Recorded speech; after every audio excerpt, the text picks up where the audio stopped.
Once lockdown lifts here in the UK, we plan to open to the public in Anstruther on May 7th. So for anyone in Scotland, please mark your calendars for our in-person opening. The exhibition will be open throughout the summer as well. And before we begin, I would like to thank the individuals who made this exhibition possible. Thank you to Linda, Carolyn, and Andrea at the Scottish Fisheries Museum for guiding us through this process. Dr. Karen Brown and Dr. Agnes Boss, who acted as our advisors for the project. Dawn and Lynn in the Department of Art History here at St. Andrews. Matthew Jaron from the University of Dundee Collections. Margaret Cruikshank from the Fife Folk Museum. Samantha Walker from the St. Andrews Preservation Trust.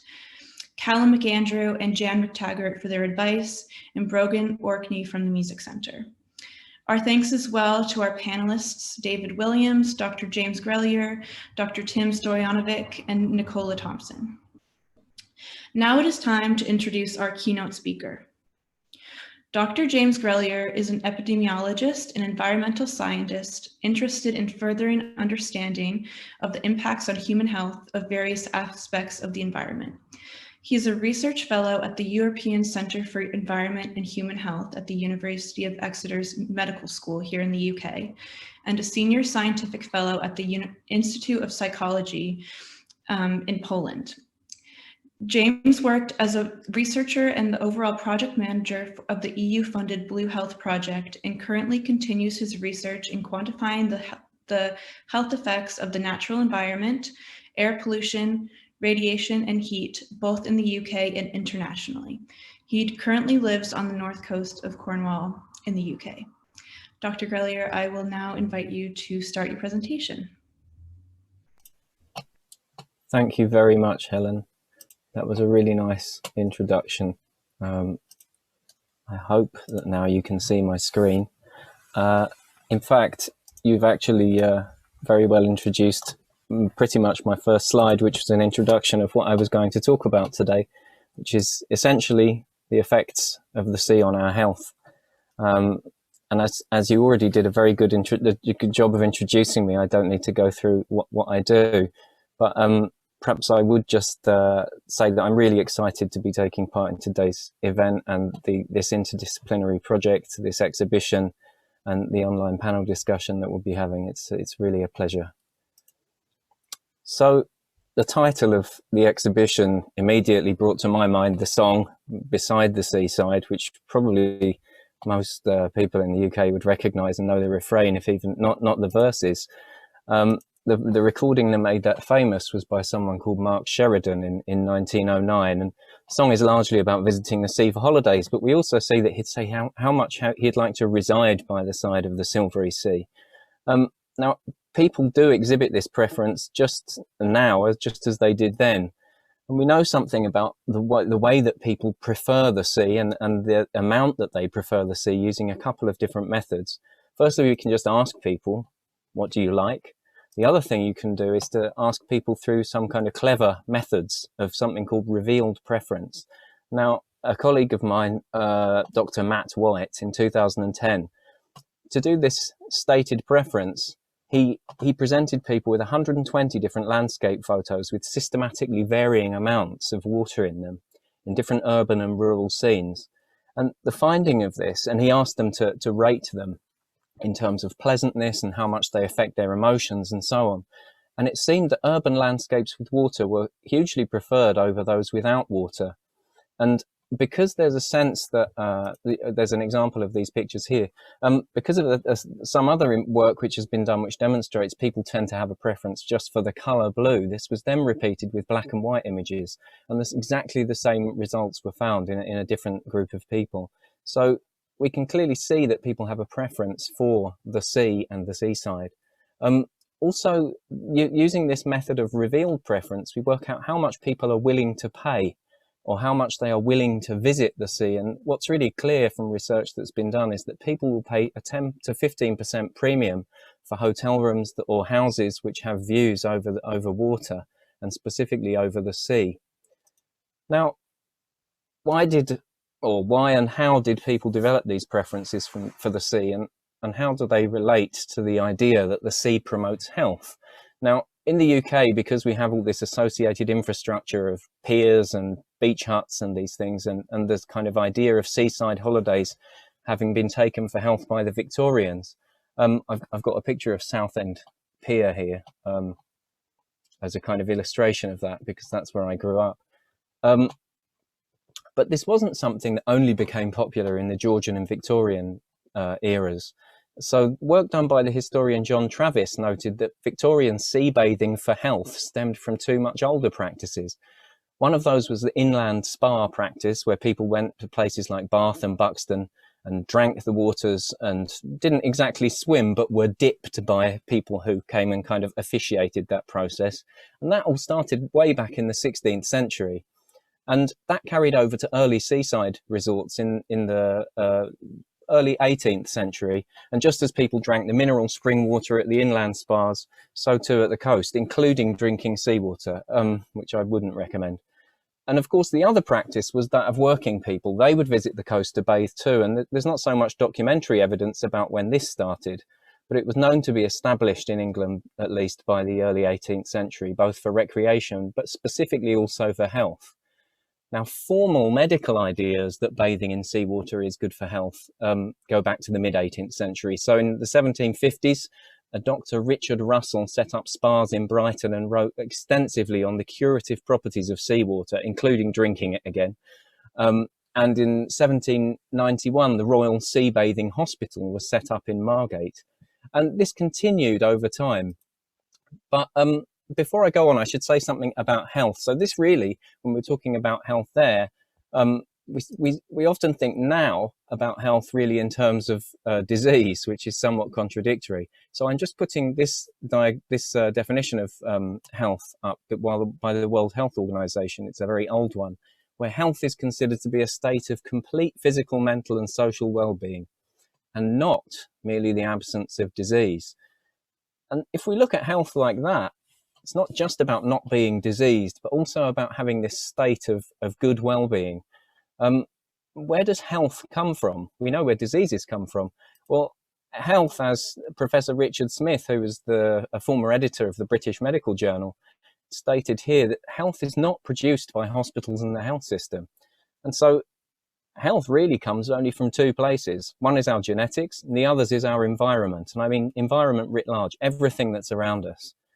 And in an urbanizing world, that kind of concept of health is really linked to any decisions that are made about our environments. So really about the building, the development and the maintenance of our cities and those infrastructures that support them.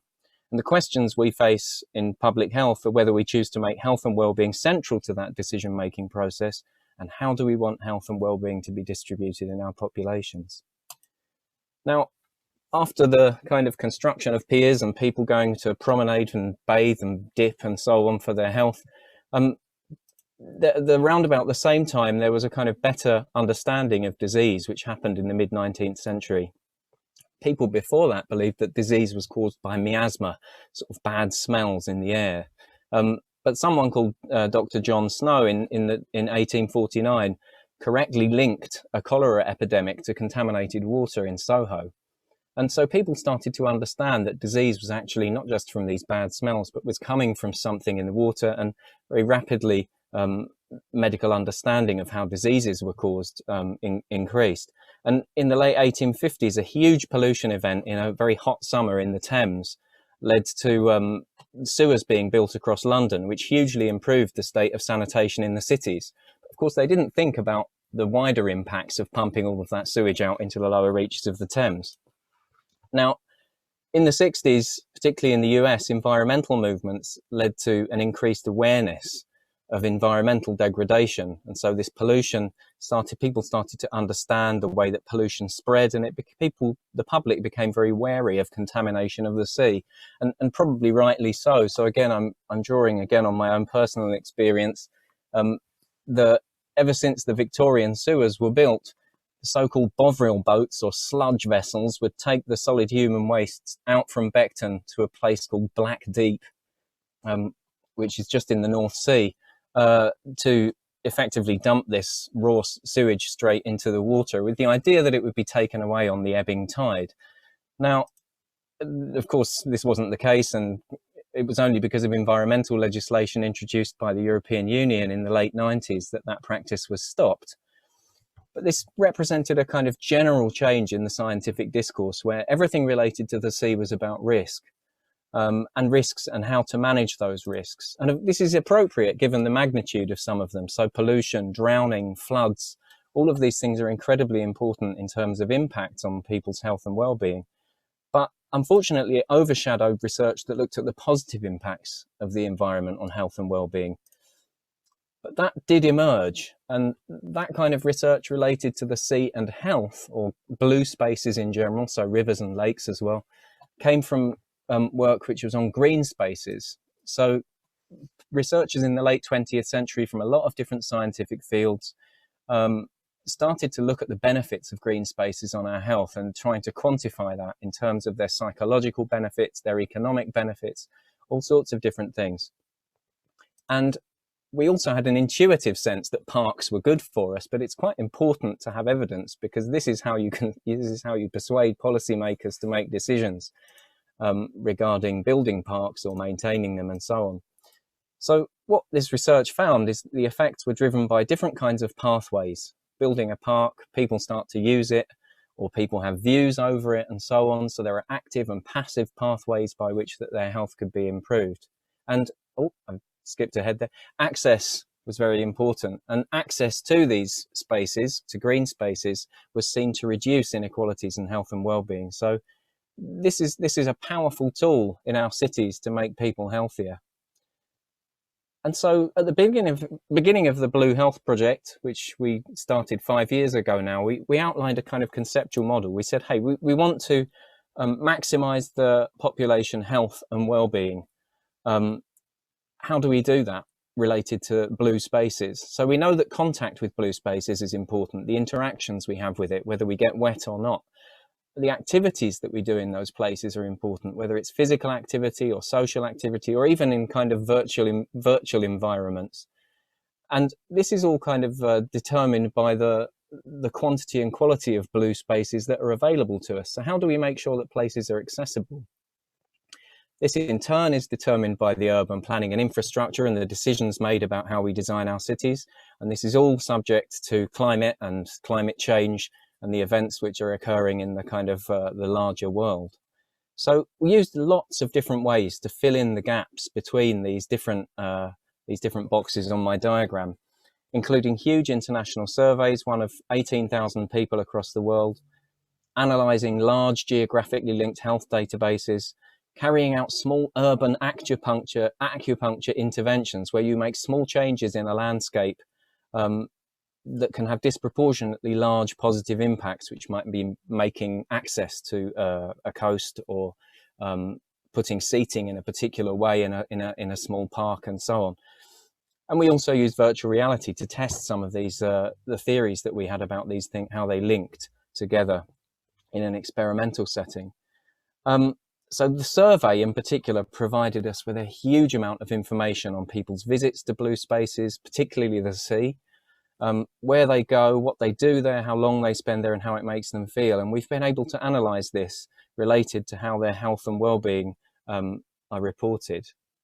So just as a quick aside, because whenever I talk about activities in blue spaces, particularly during COVID and particularly in winter, everyone wants to talk about cold water swimming and its possible health benefits. Now, I like swimming in the sea. I found I liked swimming in the sea in winter also this year. And while I know I enjoy it and I'm delighted that it's increasing in popularity, I don't honestly believe that necessarily my experiences would carry over to other people. And it often feels, where I live now in Cornwall, it feels like everyone's doing something in the water. In our survey, when we ask people about what the most popular activities are that they do at the coast, it's not anything remotely to do with wild swimming. It's not even entering the water. What people are actually doing is visiting for walks. That's typically what the vast majority of people do. And importantly, people walk for longer than they would do if they were taking a similar walk in an urban or just a green environment away from the coast. What do we know about how people feel about visiting or living near the sea? Well, in terms of visits, we know that recreation, which is done in coastal environments, is the least stressful when compared to other environments. And we know that people who live near the sea report feeling happier and healthier, both physically and mentally. And importantly, we find that the strongest positive effects on health of living near the sea are observed in the most deprived areas. So access to blue space is really a way of reducing health inequalities. And then this led us to say, well, okay, so what is it about being near the sea that makes people feel happier and healthier? And we believe that it's about three main things. The first of these is restoration.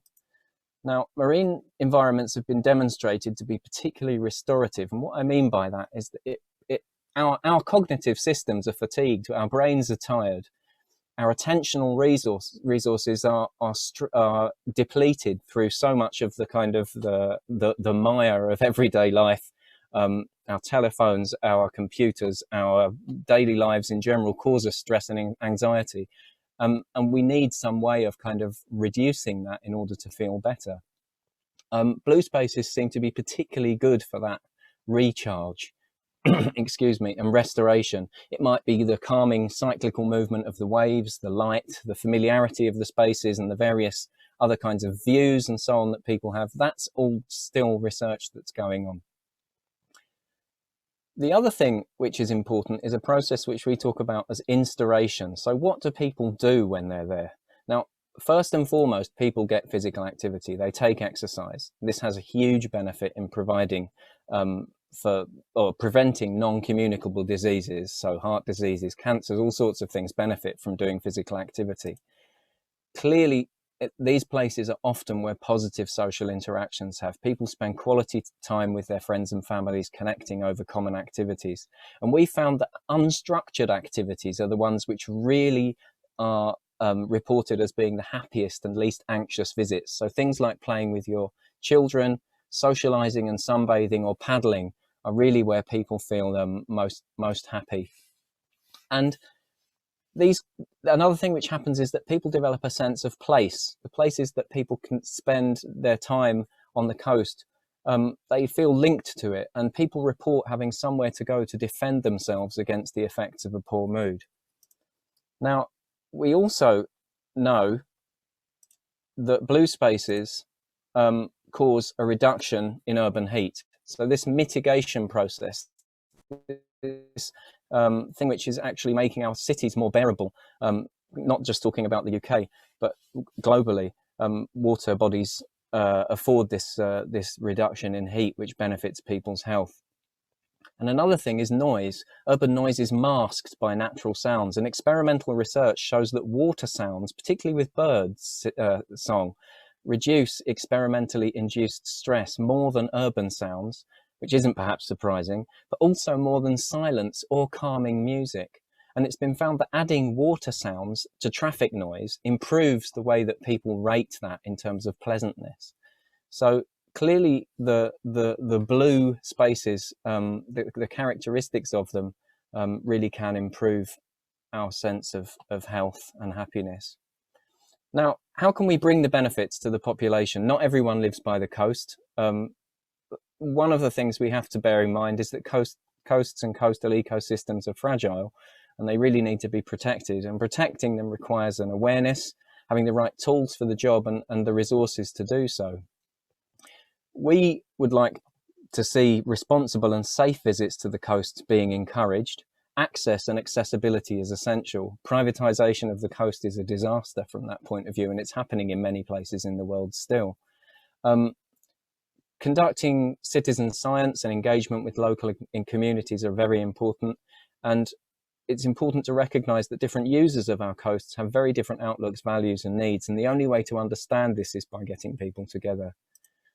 Now, not everyone can visit the coast. One of the things which we were interested in is for people, for example, in care home settings, whether they could benefit from a virtual experience of the coast.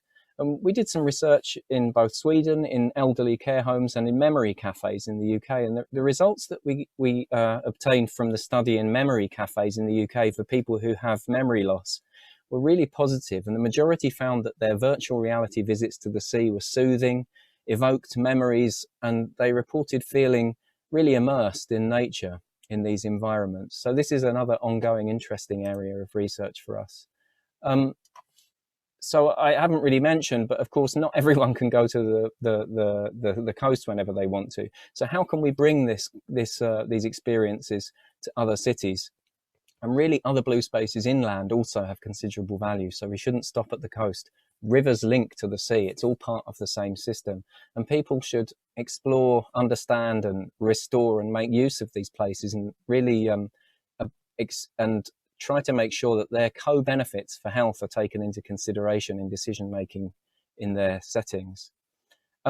One thing I haven't spoken, many things I haven't spoken about in this presentation, is how the sea provides for people in so many other ways as a source of food, energy, other resources.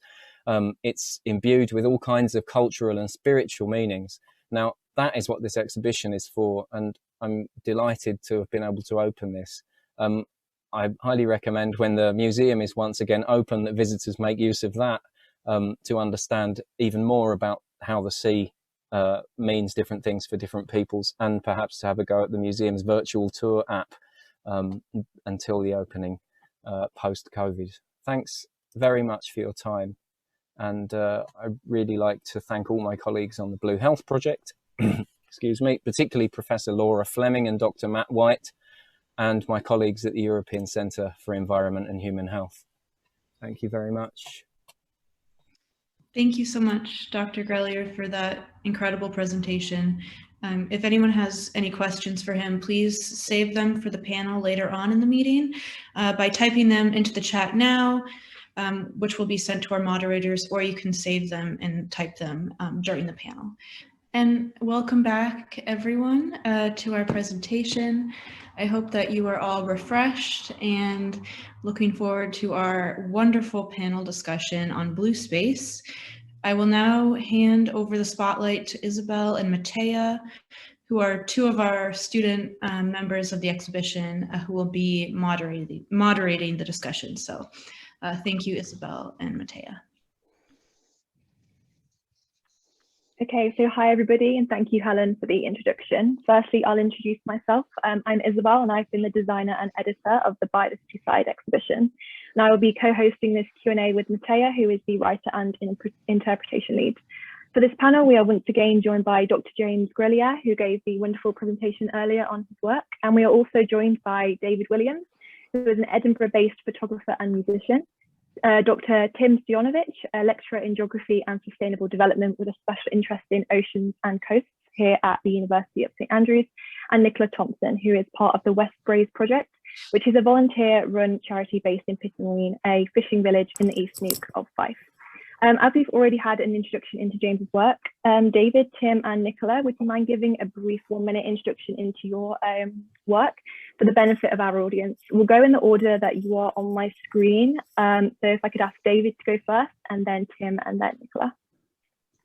Hello. Yes, thank you very much for that.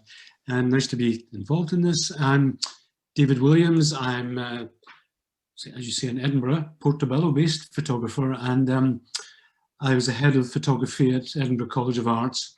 It's now part of Edinburgh University for many years. I'm now retired.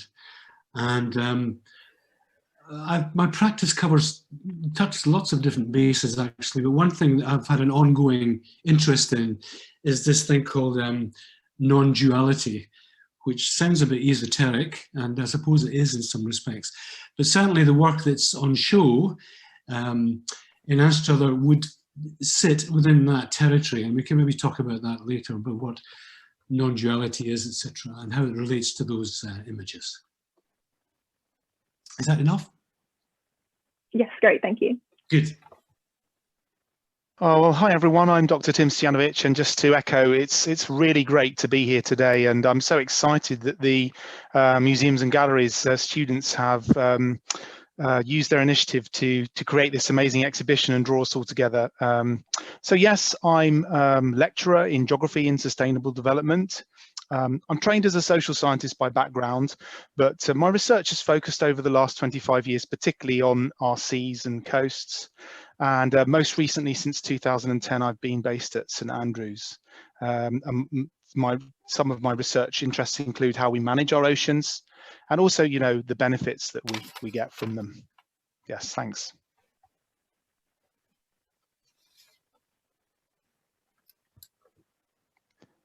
Nicola, over to you, I think. Nicola? Oh, is it me? Sorry.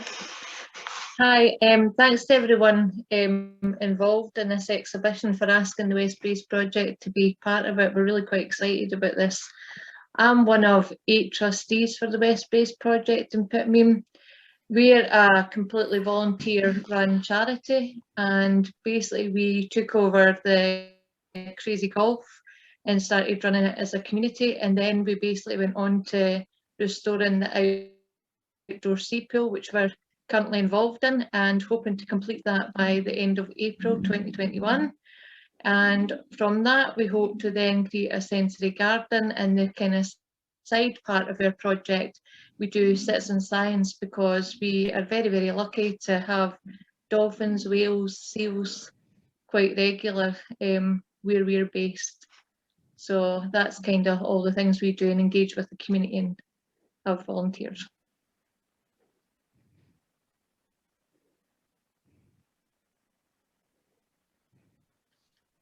Wonderful. Thank you all so much for joining us. I know we're all grateful for your presence here at our opening events and for the unique expertise that each of you brings to the table.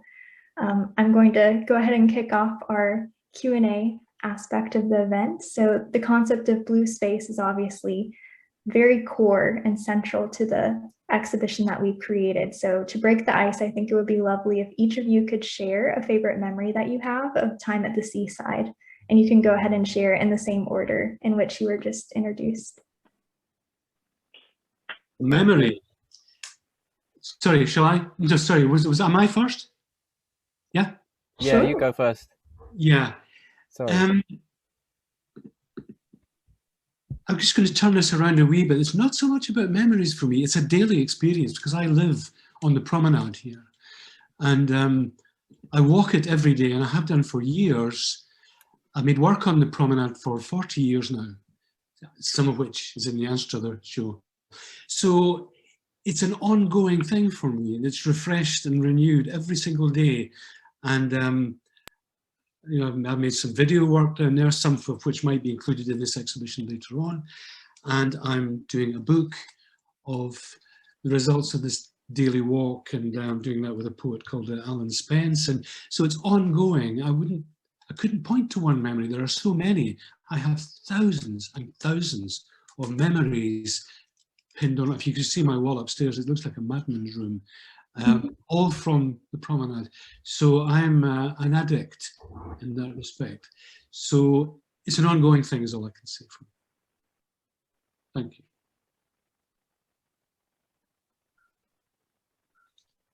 Who's next, Matea? Can you tell us?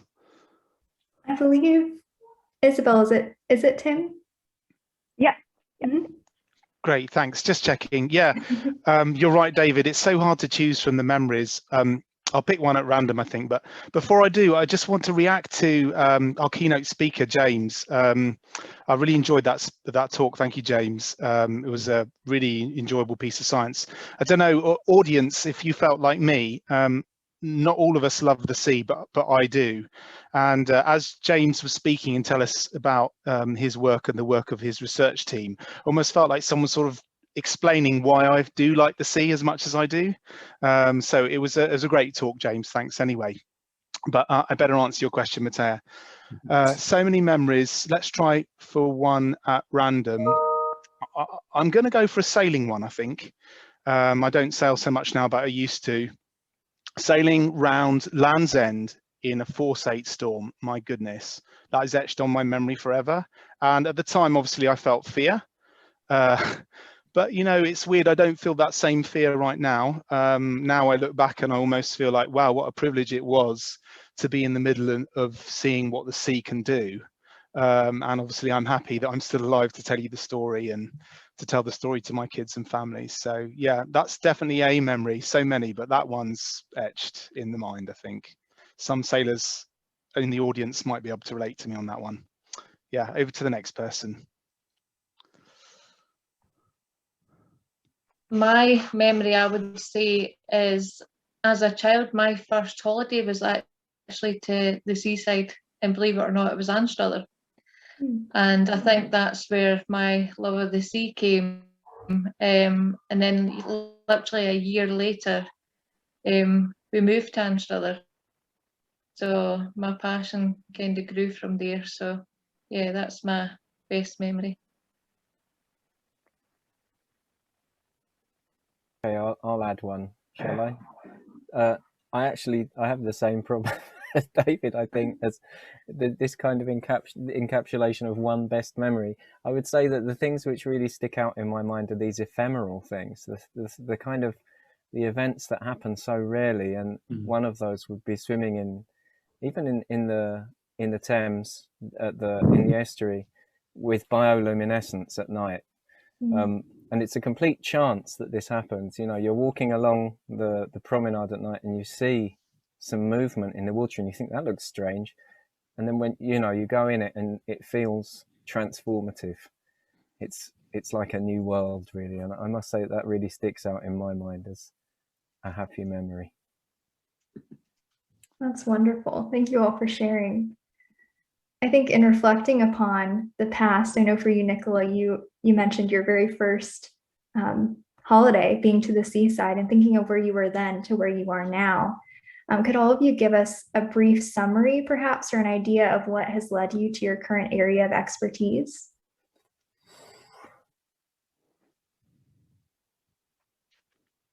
Me? Sure. Yeah. What has led me there?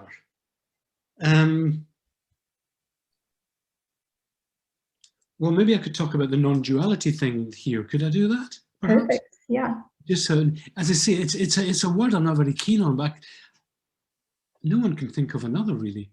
It means not to. It's from I think it's at origins, it's kind of Hindu or something. Advaita literally means not to.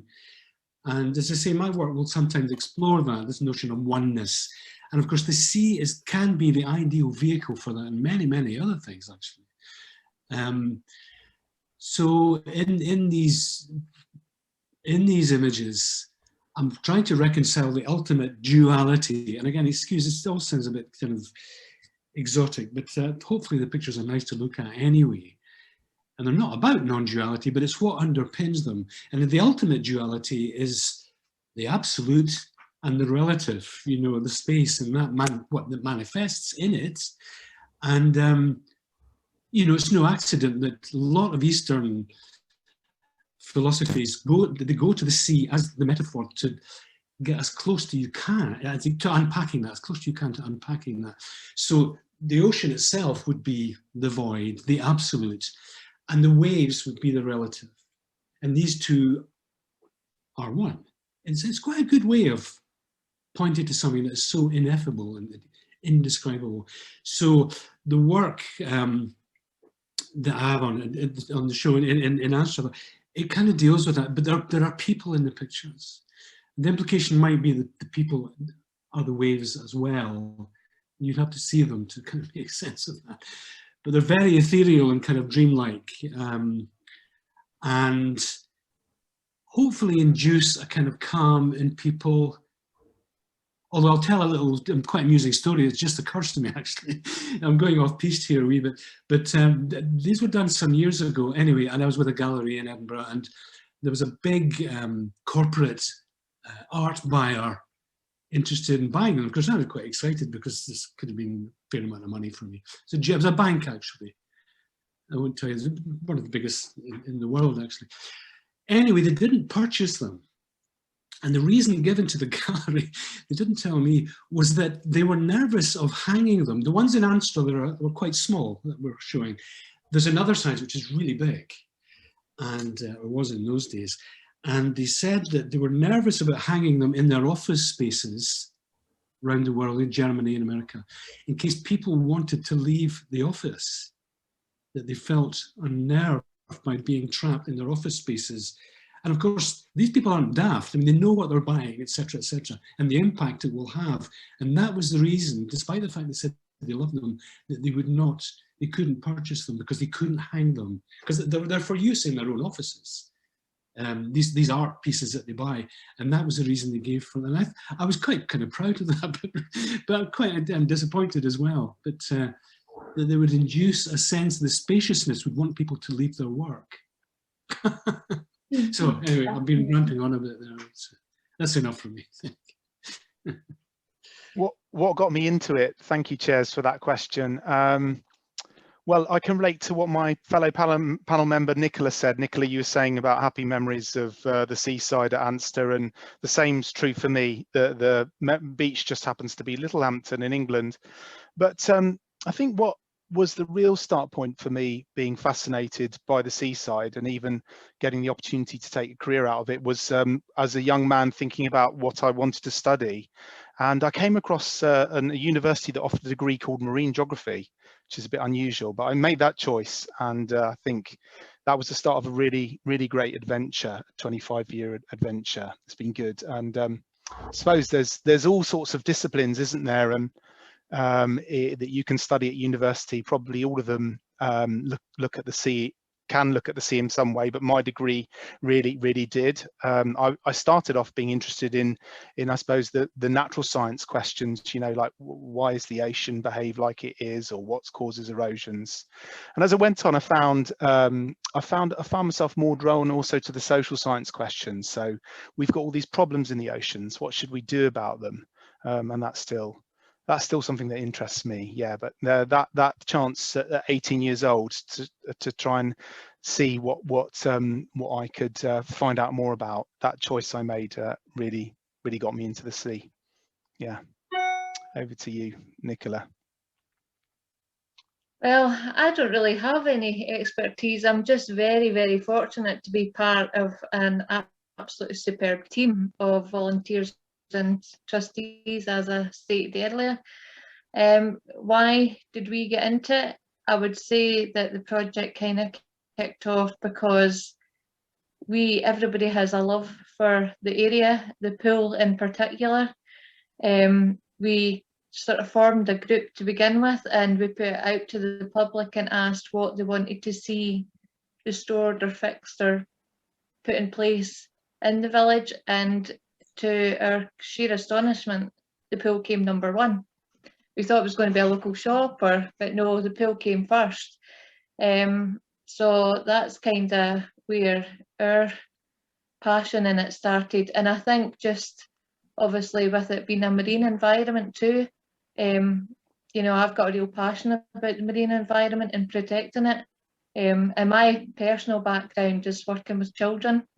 So, you know, I kind of wanted to get involved and work with children and adults to kind of educate them about the importance of looking after our environment. So that's kind of helped our project grow, and also let me work with a lot of very experienced people too. So I have learned an awful lot from that. Okay, I'll finish the round.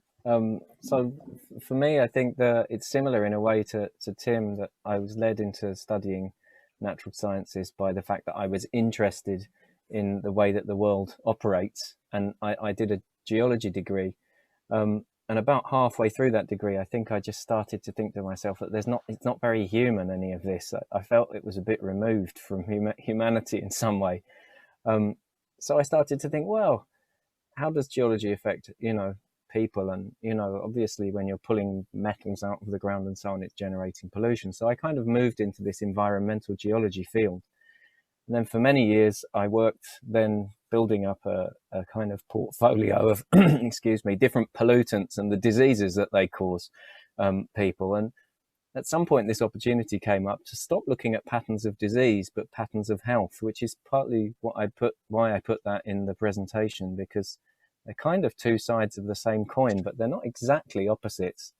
And I in the interview for the job, which was with environmental psychologists and marine scientists and all sorts of different interesting people, they were all passionate about health, which was the first time in my experience of working in this field that it wasn't people who were passionate about disease, but actually about health and promotion of health. And so it was kind of, it had a very positive feeling to it, which really kind of drew me in. Okay, great. Thank you all for that. It's really great that we have such a diverse panel and having such diverse ideas. So our first question, our first direct question is for James. And could you talk about how water can serve as a democratizing influence for public health and perhaps its benefits for disadvantaged populations? Yeah, so I think I touched on it a bit in the presentation. I suppose one thing is, I mean, as I said, people have a very clear preference for the sea over other aspects of their environment. So it's definitely something that gets people's attention. Probably because it's so tangible. I mean, water in general, but the sea specifically. And unlike some of the other kind of environmental issues around us, it's very clear what's happening when you look out at the sea, when you're on a beach and you see pollution, when you, you know, when you're in the water, the way that it feels and so on. We know that people really want the sea to be a place that they can visit. We know that people want access to it. We know that people value good quality marine environments, not just anything will do. And also, I guess now this is sort of backed up with a lot of evidence. And the coast and the seas are a space where a lot of different actors meet and a lot of different people have to come together in their daily lives and in making decisions and so on.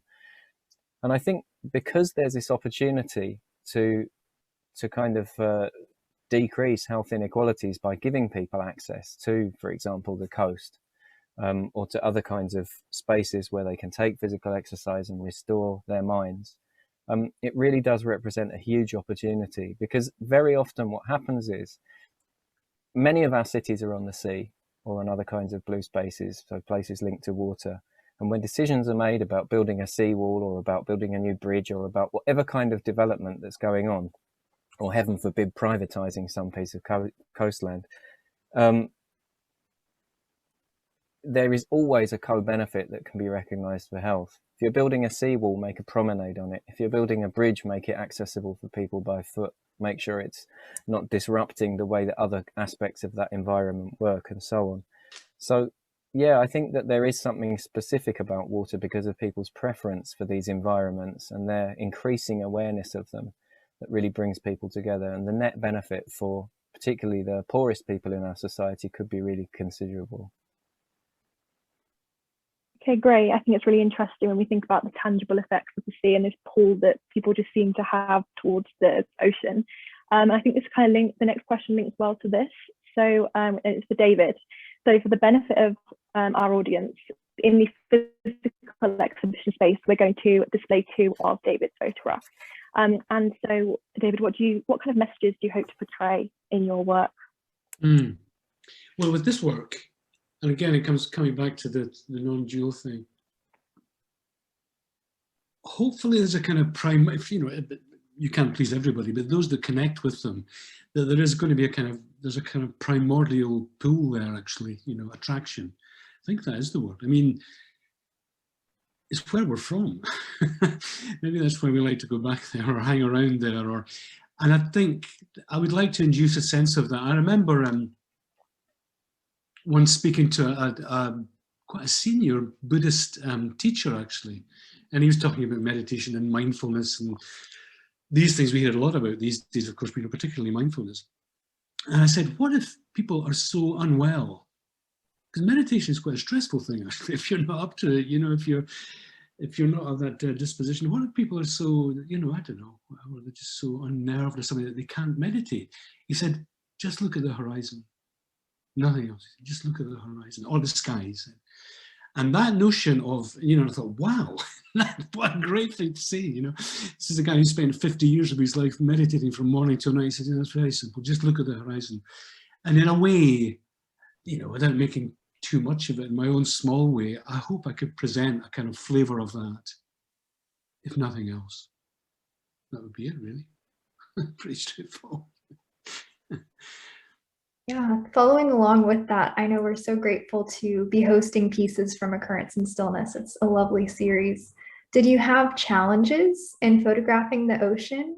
And lighting, you know, the ever-changing conditions, anything like that? Could you give us a glimpse into that process? These are pre-digital photographs.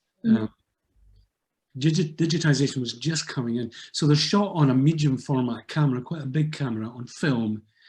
And it took 5 years to make 15 photographs. 5 years.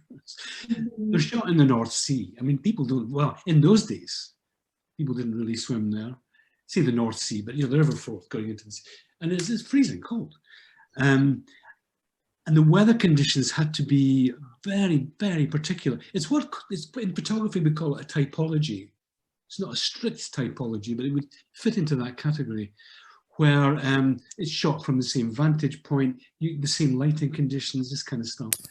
And the lighting conditions were harsh, which is like the East Coast fog that we get, low wind and sunshine. Now that's a nightmare combination to expect. So it doesn't happen that often.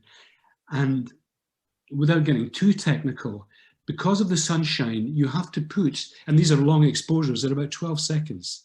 So the figures kind of move and shimmer and things like that. You layer the lens with black glass, and it's completely covered in layer after layer of black glass. They're called neutral density filters, because you want to reduce the light getting in. There's too much light, and to reduce it so that you can get 12 seconds worth of exposure. I won't bother. But yes, it was a nightmare. And I had a relationship with the Coast Guard. I would phone him, you know, the evening before and say, look, what's the story for tomorrow? When's the tide? How's the Har looking? And he got to know me really well, actually. And this went on for 5 years. It's insane. But, you know, it was fun in a way. I don't mean 5 years every day, but those conditions are rare. So yeah, it's a good question to ask, and I've maybe said too much about it, but I enjoyed it. Oh, it's wonderful to know, and a worthwhile product at the end, to be sure. Hopefully. Thank you. Thanks. We have another question. This one's for Nicola. So we've been talking about how the sea is varied. It can be a source of calm. It can be a source of destruction or stress. So just as the sea is varied, we know that the activities for leisure associated with it are varied. So this person asked, how do you see the sense of leisure and interaction with the sea potentially changing over the next 10 to 20 years? So I suppose this could be perhaps in Pittenweem or at large. I basically think it'll get more and more popular. And I think the reason it'll get more and more popular because people are really starting to realise the health benefits of not just the sea, as you say, rivers, etc. I think it will also increase because people are getting more and more aware of pollution, their environment, how to look after the environment. You know, we're getting educated more and more all the time about these things. So I definitely think in the next 10 to 20 years, you know, it's going to be an everyday thing for people rather than something that's just maybe a little hobby.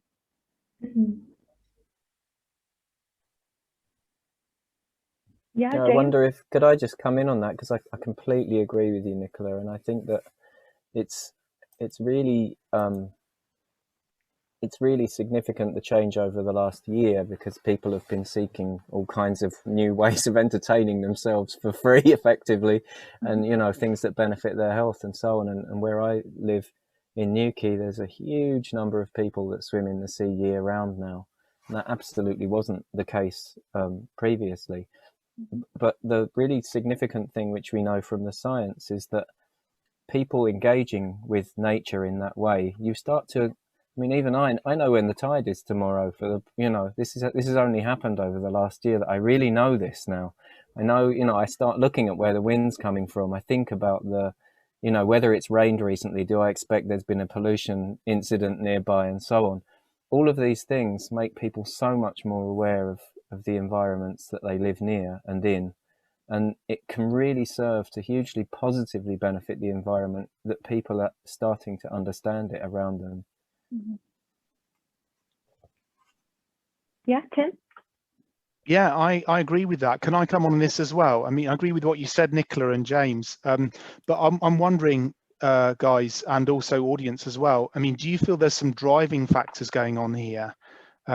So yeah, maybe we've understood more about the blessings we weren't counting, how amazing nature is for us, but have we also, I don't know, as society has sort of got ourselves in a bit of a pickle? You know, we've set goals, that have made us really stressed out, and and we've really stressed ourselves out, and other factors are coming in, but we've made choices about what we want to make life about that mean that life has become so complicated to us. So is there a push factor as well, where we're so stressed out that we're desperately in need of something that's going to help with that? What do people think? Nicola, do you want to respond? Do you want me to come in on that? I mean, I think one of the things you can pick up on that regarding how stressful everybody's life is just even looking at health professionals. I mean, doctors and consultants are now actually prescribing nature and just walking, swimming in the sea, basically to kind of get us back to calmness and reality. And so I don't think it's just even the case of us liking going for a walk. I think there's actual scientific backing that does show our lives are so stressful, and these things kind of take us right back to being de-stressed and our mental health and that and I think again just even going back to things like poverty, food banks, sort of these kind of things. I think society's kind of, as you say, us wanting more, and you go back to the kind of other side of the scale of that. Again, people, mental health practitioners again are going back to these people and saying, it's not all about money. Just go back to nature also, and it can help your well-being. So there's just so many different aspects of it that I think that it's really excellent that people are really starting to take notice of it and promoting it. Amazing. So I think here would be a really good place to ask a question from Tom, who's in the audience, and he'd like to ask whether there's been any recent research conducted on the positive effects of blue spaces during the pandemic, such as whether people who are near blue spaces have experienced less depression or a more just positive well-being attributes, really. I should be able to speak on that because I know that a study has been done, but I hate to say it, but I haven't read it yet. I know several studies have been done. Yeah, I'm sorry, but I can't give you a good answer. I know that this has been done even by my colleagues. My own working life has been affected somewhat over the last few months, and I haven't been keeping up with the reading like I should, so I'm really sorry, but I can point them in the direction of that research. So one of the researchers is the man who supervised my work in Blue Health. That's Dr. Matt White, and that's definitely available. Let me just see if I can't really quickly call it up. I feel slightly bad about doing that, but it's, yeah, like I say, I'm aware that it's been done, but I haven't read the publication yet. No, I don't have it here. But it's a good lead. You'll tell us eventually. Yeah, sure. You'll pass it on to us. Yeah, watch this space. I'm sorry I can't give you more specific information about that, Tom. Okay, so we'll move on to a question for Tim now. So what do you think, so if we're thinking more sort of locally in Fife, what do you think are the most important points when you consider Fife's coastline and marine geology for attracting tourism and local people? Yeah, great question. I think, the coast is a really important part in what attracts people to a place, and just trying to sort of form my answer, I'm aware that there's so many things to understand about this amazing space, and I don't know all of them. And one of the things you mentioned was, the geology and things like that. So I'm a geographer, but I'm not the right kind of geographer. I'm not a geologist or a physical geographer. So I just want to quickly name check some really cool stuff that you could go away and find. So one thing I might name check would be Geoheritage Fife, which is, I think, run by my colleague in my sister school, Richard Batchelor. And they've got a great, really lovely introduction to all the intricacies of the geology of the coastline. So they know more, but yeah, I think I can answer it. I think I mean, the physical is really fundamental, isn't it? That's a kind of, I suppose, the building block of the world.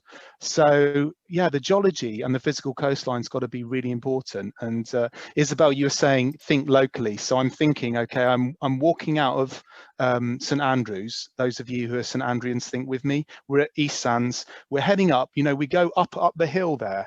What do we see as we turn back to look to St Andrews? Well, obviously an amazing view of St Andrews, but also if it's low tide, we see this amazing geology just in front of us. You know, this intricate strata weaving, and it goes about 200 meters offshore, and it just, the intricacy of those rock strata is, I think, quite mind-blowing. But you know, it could be all sorts of things. I mean, in essence, at the coast, it's going to be basically it's going to be rock or sand or mud or some permutation of those formed by aeons of history. And the coast, you know, so why do we get more excited about it at the coast? I suppose the coast it's the interface between the land and sea, isn't it? So the waves are crashing in and they're revealing that to us. So this is quite unique. This is a really key space where we can check it out and see it revealed and see it formed in front of us. So the geology is really important. You said the coast, but where does the coast begin and end, I ask you? Well, there's geology, you know, under the water as well. You know, there might be sand waves there. There might be all sorts of intricate sort of biophysical patterns, and it depends where you are in different parts of the world. Maybe some of our heroes are in the tropics, some of them are in the temperate zones. Probably no one's in the Arctic, I don't think. Maybe you are, but yeah, everywhere around the world, what's the physical and ecological patterns we see will vary accordingly. So, you know, we might start to dip under the water and see sand waves, or if we're in another part of the world, we dip under the water and see coral reefs. You know, all this intricacy and beauty is amazing. I know there's a reason why my 8-year-old daughter loves Octonauts the most out of all her kids' movies. So yeah, that's cool. So just trying to finish off an answer to my question. You said, yeah, I mean, I think you've got my gist, but you know, what about the coast and the geology? I mean, I think, are we going on to Nicola? What's the view like from the pool? I'm desperate to hear more about the Anster pool, Nicola. I mean, geology, the view from there. Pittenweem pool. Pittenweem, sorry, correct me. It's really good. In fact, there's actually a lot of St Andrews students come down from the geology department of the pool. They come by bus load down to that area. We are actually also very, very lucky that we have Dr. Ruth Robinson, who was a geologist at St Andrews University, lives in our village, so she often does little tours for the children and things. She runs a cafe too, I heard, is that right? She does, the Dory Bistro, yes, and it's very good. If you're ever in Pittenweem, you must go to it. A little plug for Ruth, but no, she holds these events as well. I've yet to get tickets because the tickets just go so quickly that if you're not in there, then you've lost out. And I keep trying to persuade her to go along with me one day privately. So, but no, Pittenweem actually, we had to get a lot of different permission for doing the pool itself because that area is actually an SSSI area for geology. So yeah, I mean, there's a lot of interest. I don't know a lot of your terminology, but yeah, there's a lot of interest. I call it rocks, but there's a lot of interest in rocks and fossils and things around that way. So yeah, it's amazing. You don't have to know it to find it beautiful, I think, but some people, certain kinds of people want to know more. Yeah. And I think for the kids as well, you know, you can do rubbings and things like that of some of the things, like, you know, there's tree fossils and things. So yeah, it's very interesting. So if we just go back to what Tim was talking about earlier, we have a question from Audrey in our audience who has asked if there's been any studies on the different types of sea environments and its impact on health. So for example, tropical waters, the North Sea, the rocky coast of Maine and Mexico, for example, and if climate is a factor in this research. Is that addressed at me or Tim? Sorry. Tim. Yeah. Tim, he was talking about the different marine environments. No, surely, James, you can give a better answer. Well, I'll have a go, and then you're welcome to give the real answer. So there have been some studies on this, only I think really as part of our project. So these 18,000 people that answered our survey, related to the kinds of environments that they use and so on. They were as far distributed as some parts of Australia took part, also Hong Kong, California, Canada. So we have people in really very, very different environments. And some of we haven't finished analysing this data, let alone publishing it. It's a huge amount of information. But you do see certain kind of interesting trends. You see that people's use of the environment in some places corresponds to the degree to which they think it is a good quality environment, for example, but not in all cases. Some of the places where people use the environments the most, they consider it to be the poorest, but they still believe it's good for them to be there. So there are quite kind of interesting messages which geographically vary across the world. There isn't one obvious kind of outcome to these studies where you can say across the board, across the world, we see exactly the same kind of relationships. And you can very easily imagine that swimming in tropical waters is pretty different to swimming off in the North Sea off Scotland in winter. I mean, it's a very different experience. So, and even just walking, I mean, there's just kind of going back to the way that people think about their environment. I lived in Spain for some years, and on the Costa Brava, when the wind blew down from the Pyrenees, people would all basically hide indoors for days. They believed that the wind would make them go mad, you know. And I found this sort of laughable until I experienced it. But a few days out on that coastline with the wind blowing at 70 miles an hour, and it starts to drive you slightly crazy. So yeah, it's a really interesting area of research, looking at these different the pathways that affect people. And of course, it's all mediated by people's cultural beliefs, understandings of their environment, their reasons for being there, and so on. Because we don't only go to the sea for leisure. We go there for our work. We go there just passing it on the way to work. We go there out to sea. There's a lot of different things that happen in these environments. Yeah, Matt's right, and you know, he knows a bit more about this than me. But as a geographer, I'm really sensitive to the question that your question asker made. You know, as a geographer, I'm not expecting everywhere in the world to be the same. It varies, and I haven't got much to add. But just another anecdotal, for example, is, you know, we love the coast. Do we love muddy coasts? You know, aren't they muddy and dirty and polluted? And you know, they probably aren't, but we might sort of assume they are because we see that muddy look. And you know, that's what I found in my research, where we sort of compared Essex with Morecambe Bay, and you can think of your own muddy coasts, you know, in the Chesapeake or wherever you are. Do you prefer that, or do you prefer the beach? You know, we found that there is, you know, we love the coast, but it varies beyond that. We tend to love the beach more than the muddy coast, and that doesn't mean that the muddy coast is worse, but that's what people on average sort of tend to think. Yeah, we found similar messages in our work. Nice. Science Yeah. agrees. Yeah, That's positive.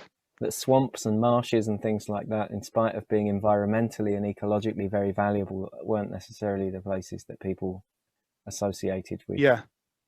You know, but you grew up in Southend. Did you like a muddy Absolutely. coast? Well, are you the exception, I wanted to say go something. with the average? No, I'm afraid I'm the exception. For me, the idea that you come into Southend and the tide is out, for me, it's a glorious thing, because when you live there, you see a completely different environment. Each time it goes out, the sky shining off the mud is an incredible thing. It is, and I'm sure you're not. Serpentine patterns of all I'm of the sure you're different not the only channels. exception either, because you know there'll be people in our audience who are like, they're birders or they're wildfowlers or something like that, and they love the mud too, like you. Just like your sort of framework shows, it's the place plus who we are plus stuff that David and Nicola can help us understand. It's a complex thing, but magical. Great. So we have a question, possibly because I believe, James, you mentioned VR technology within your keynote lecture. Have any of our panelists interacted with simulated forms of blue space throughout the pandemic? So perhaps a film featuring the sea, ocean sounds, or have you felt that physical presence near the water is really essential? Can I say something about this? Of course. Well, you know, as I said previously, you know, I'm on this by the sea every day. And this is maybe a kind of tangential response, but it does point to something quite interesting. One of the reasons on certain days I'm not going is that there are so many people there now. It's become a bit controversial in Portobello. It's made newspaper headlines about the police having to go down there, and because everybody's heading there, which is great. I mean, you know, you can see why, that it's causing a problem. But it's just attracting people from all over the city because they can't travel more than 5 miles, etc., etc. And they want the comfort that they find there. You should see the crowds. So I've moved inland a wee bit for the moment. I mean, it will die down. But it's like, I mean, right now down there, it's dark. There'll probably be, I don't know, 20 fires burning on the beach. It's a beautiful sight, actually. Little groups of people distanced. It's amazing. So it doesn't really answer the question, but in some ways it's been the opposite for me. I've kind of moved away from it. Anyway, that will return.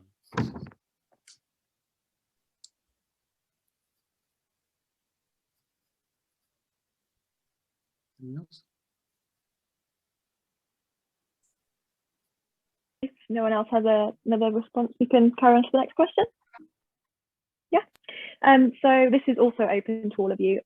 We're wondering if there's a specific, any piece of art, so poem, song, painting, anything really, which relates to blue space, which has impacted you at any point in your life. So this could be when you're a child, recently during the pandemic, when you've been trapped inside.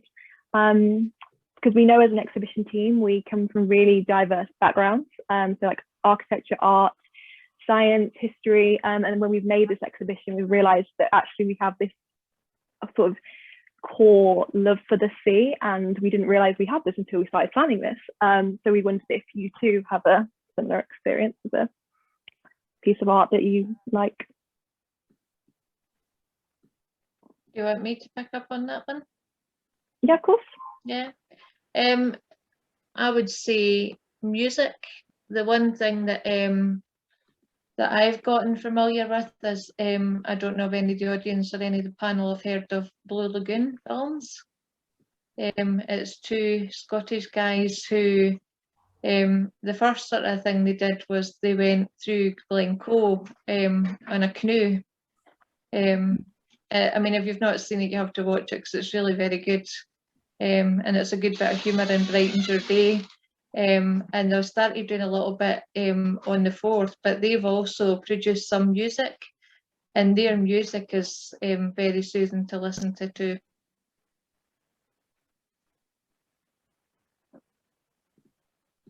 I would probably say for me, some years ago now, probably 15 years ago, someone gave me a CD of the Watersons, which is a folk group. I believe that the majority of them, if not all of them, are Scottish, or from the north of England, perhaps.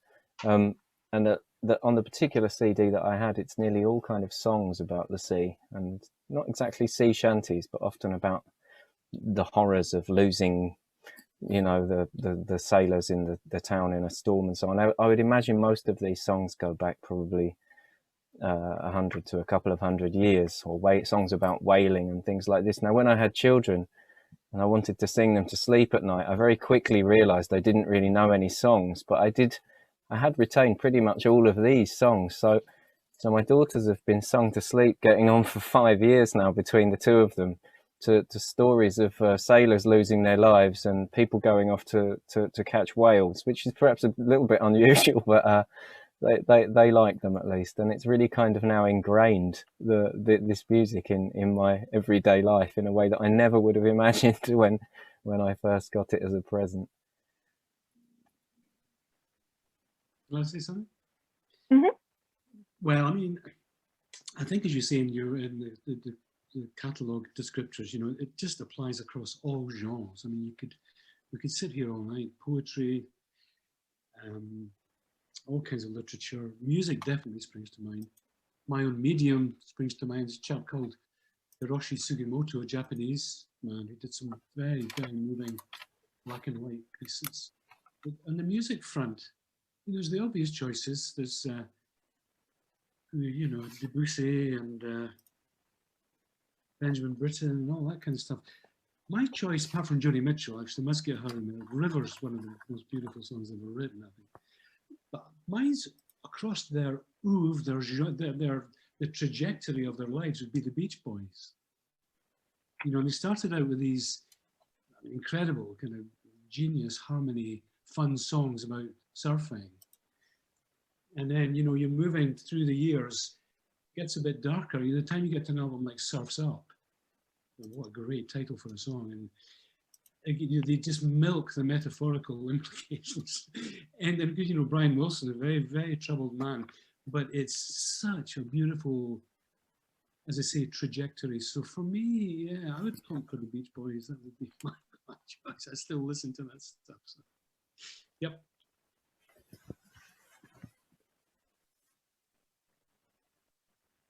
Wonderful. So I'm cognizant that we're nearing the end of our time together. I'm so grateful for the dialogue that we've been able to have. So to close, I'm curious, what do you believe are essential steps that individuals can take in terms of conserving our oceans for generations to come? What do you think we can do better? Can I start on this one? Of course. I think today it's been brilliant. It's been really helpful. You know, if we've got the sea on one side, and you know we've got us as humanity on the other side. Today we've been really thinking about the direction of the arrow from the sea to us. And it's right what James said. You know, we need to count our blessings. It is amazing, and I think I've learned and heard a lot today and found it fun, inspiring. But there is the other direction of the arrow. You know, it's a two-way relationship. There's the relationship from us to the sea, and on the one side, you know, I think we've got a lot of responsibility, and I want to send a hopeful message that let's seize that responsibility and use this opportunity to steward the sea well. And that's what I've done most of my research on. I can't tell you I've got a lot of positive results, but I'm still living hope. You know, on the other side, there's real challenges in the oceans: climate change, sea level rise, overfishing, pollution. So yeah, we need to find ways to solve these challenges. I want to say more. Can I say more? Thanks. Very quickly. Yeah. I want to name check Scottish Fisheries Museum. So I teach on a sustainable development degree at St Andrews. It's quite a new degree. It's only 10 years old. But you know, there wasn't such a degree maybe 20 years ago, but now sustainable development's really come up the agenda, and we get a lot of students.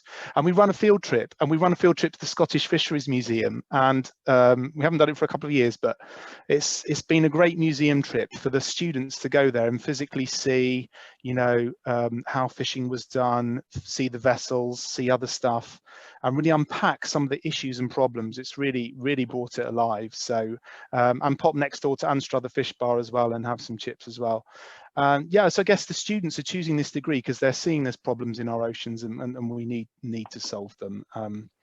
I was just trying to pick up, I've learned a lot today. I want to pick up on something that David said, you know, talking about this, what's this duality thing, David? You can tell me a bit more. So there's an Eastern way of thinking about, you're trying to explain to us about, you know, the oneness that the ocean helps us see about the oneness. It very much relates to your practice.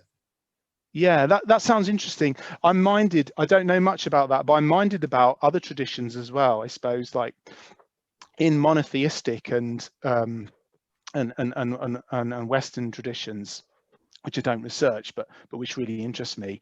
Often in those, the sea is seen as an example of chaos. You know, it's really chaotic. You know, like me going Land's End and being at the force of Yes. storms hitting me.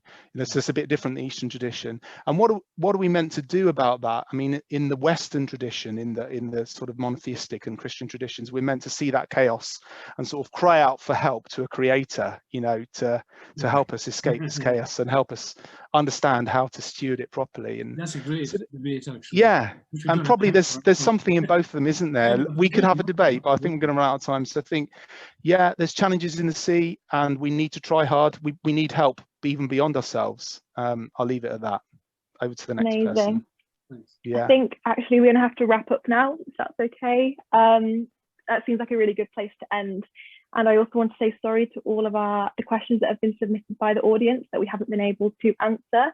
I urge you to visit our website and listen into our podcast, which I know one will be recorded with James very soon. And we also will answer all of the questions which haven't been answered yet on our social media, so make sure you follow that. So thank you to all of our panelists, and Helen, it's back to you. Very much.